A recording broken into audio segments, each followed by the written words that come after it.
It's really a pleasure to be here today. And after sitting and listening to these concepts of good living and plurinationalism, it struck me how far the U.S. is from not realizing these concepts, but even giving these concepts a hearing.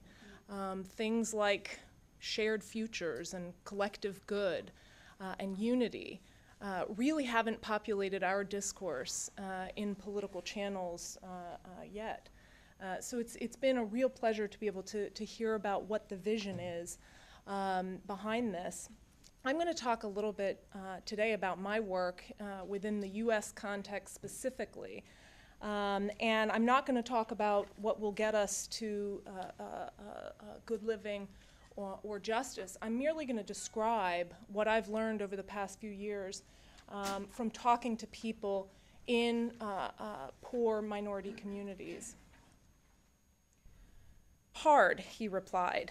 We had barely finished asking Renard how he would describe government in America when this single syllable pierced the room and hung there, simple and strange. The government is hard, he repeated.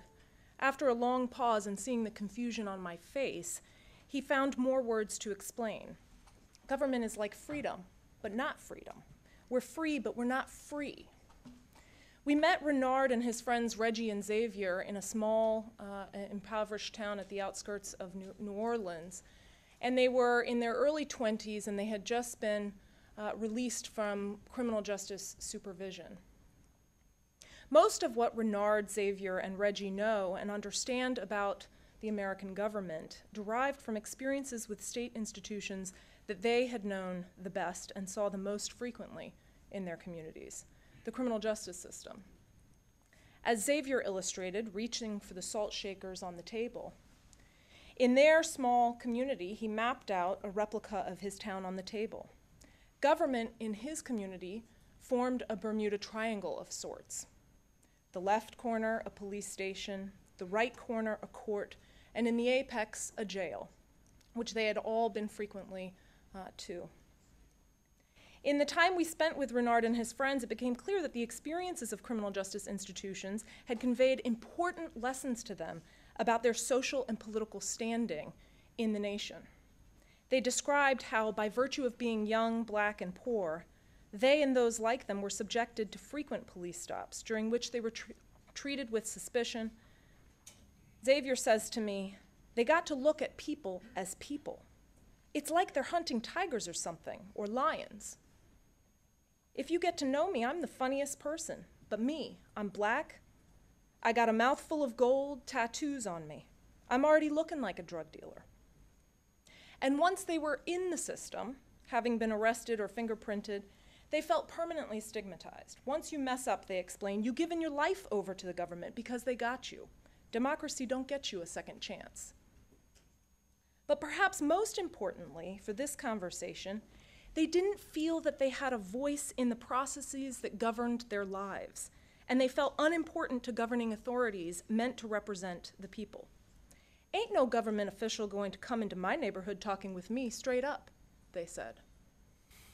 Renard and his friends are far from unique in the U.S. context. For lowly educated blacks coming of age today, criminal justice is an increasingly routine point of contact with their government.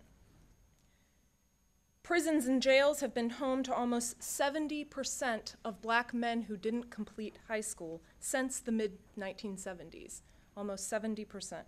1/3 of black men carry the label felon or ex-felon, and 17% have been incarcerated at some point in their lives. This figure represents what has happened in the U.S. context over time. It represents prison admissions for blacks and whites in the United States. I could represent Latinos, but until very recently, the Department of Justice didn't break out Latinos from whites, and so the white figure is perhaps even overestimated. And this also shows you what the figure that I just mentioned, that 17% of black men in 2004 had been incarcerated and 30% had a felon record. They are even more likely to encounter the police. This map represents New York City. and the spatial concentration of police stops within that city. And you can see that they're clustered in certain largely minority poor communities. So for example, in New York City, 3/4 of all black young adults aged 18 to 19 were stopped by police last year alone, 3/4. In 90% of these cases, 95% of these cases, they were totally innocent.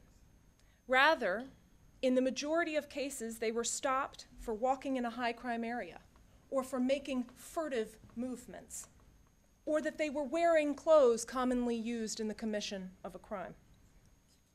Researchers have identified the presence of what they call million-dollar blocks, enclaves where criminal justice contact is so high that the government is expending $1 million a year to incarcerate and confine. What does American democracy, what does good living look like to these young folks? What practices do they see enshrined in their government? And what lessons do they hear it espouse? What have they come to expect from their governing officials and political institutions? How do these individuals experience citizenship in America today? This gathering has given me the opportunity to consider the concepts of good living in light of how the most marginal, like Renard and Reggie and Xavier, currently experience their life and citizenship in this nation, their relationship to their state, and their ability to have a good life. Democracy and good living, at a minimum, I'm not even talking about the more expansive concepts of shared futures and unity and voice. They require at a minimum that citizens feel their government is responsive, just, legitimate, and that they have a say in the laws that govern them. It requires that the most vulnerable, people like Renard and Reggie, see democracy in their institutions, feel that they can be seen and heard in communal life and the political process without retribution. In the last few years, I've spent my time talking to people like Renard, and these conversations reveal to me that the lived experience of citizenship has been transformed for the minority poor in the US today.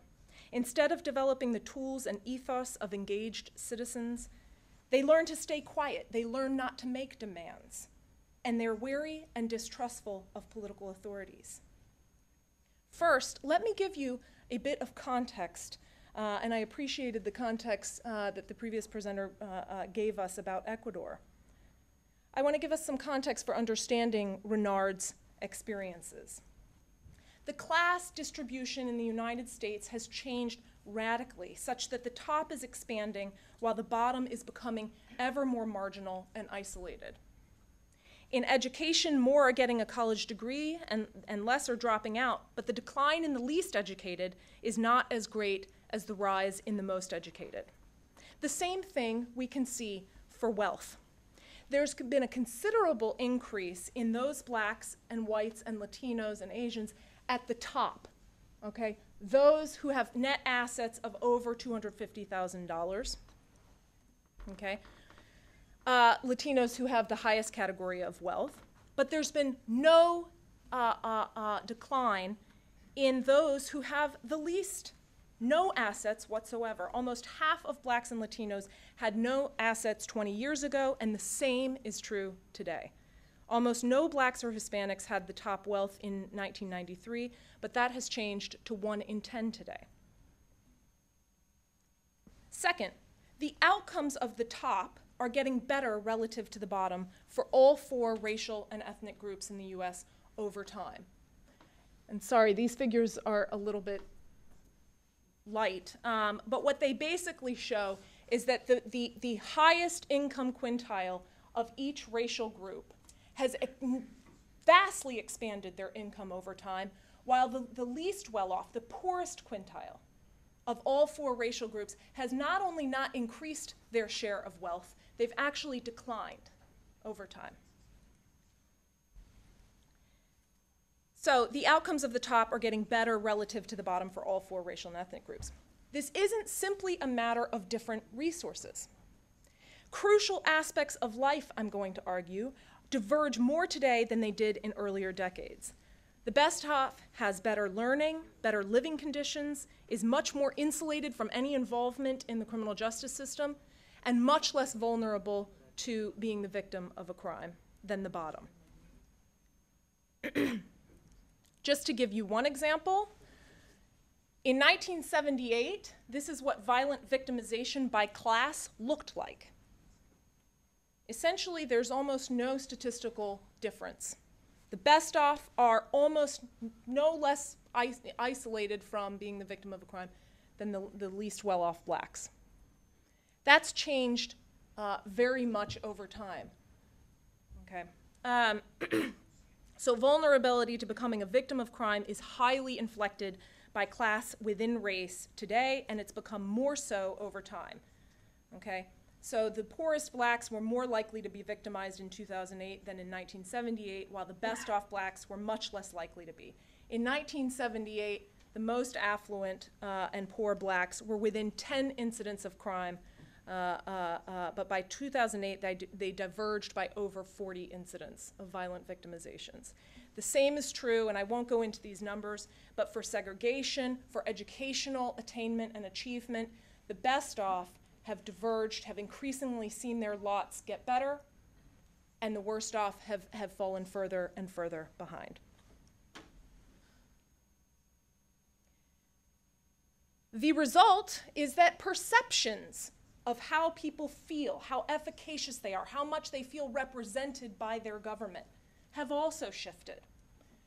In 1984, there's a bit of a difference between the most affluent and the least affluent, or the most highly educated and the least highly educated blacks and Latinos. But by 2008 or 2012, that has also diverged. Okay? The worst off feel less represented by their government, and the best off feel better about their prospects. To return to where I began, the lived experience of poor racial minorities are most likely characterized by interactions with the state in which they are surveilled and confined. Relying on data from Becky Pettit and Bruce Western, black men born in the late 1940s who did not complete secondary education had odds of incarceration only 3 times higher than their college-educated peers, while the odds rose to 10 times for similarly situated black men born 3 decades later.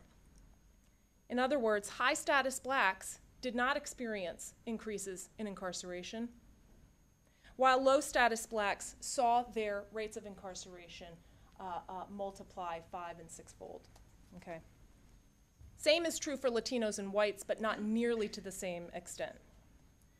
What are the consequences of these shifts, of lowly educated blacks and Latinos witnessing a state that increasingly does not represent their interests, does not distribute benefits to them, but is more likely to surveil and confine them? I would like to suggest a few things.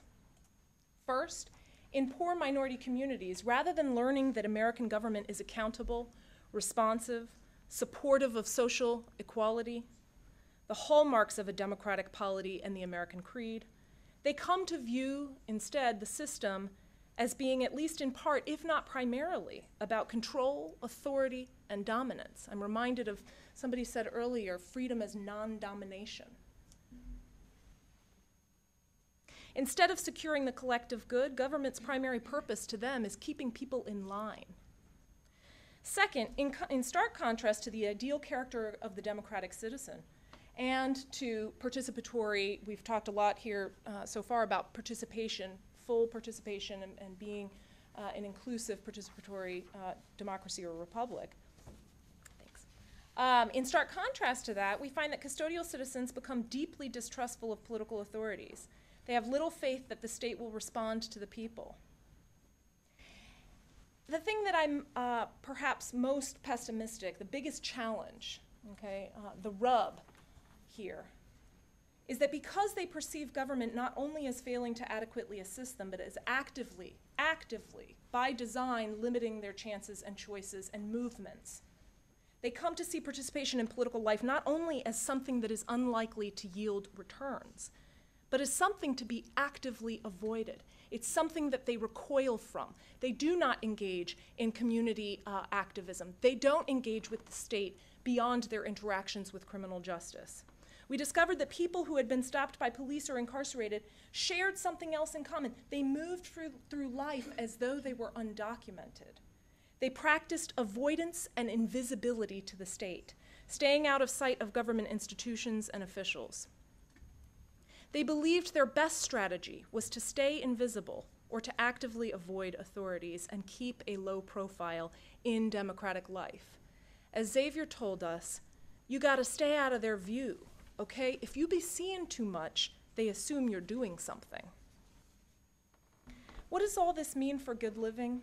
I opened with Renard because his words remind us that good living is not only, or even primarily, about formal standing, rights, and incorporation.